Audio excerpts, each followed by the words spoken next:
যদি ফজরের সময় ঘুমিয়ে থাকেন তাহলে এই ভুলটি আর কখনোই করবেন না, নইলে আপনার অনেক বড় ক্ষতি হয়ে যাবে।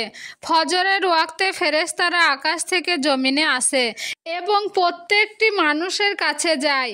হাদিসে বর্ণিত আছে, রাসূল সাল্লাল্লাহু আলাইহি সাল্লাম ইরশাদ করেন, ফজরের ওয়াক্তে দুইজন ফেরেশতা রিজিক নিয়ে নামেন। তাদের মধ্যে একজন ফেরেশতা এই দোয়া করেন, এ আল্লাহ, যে ভালো কাজে খরচ করে তার সম্পদ তুমি বাড়িয়ে দাও, যে ব্যক্তি কৃপণতা করে সম্পদ জমিয়ে রাখে সেই ব্যক্তির সম্পদ কমিয়ে দাও।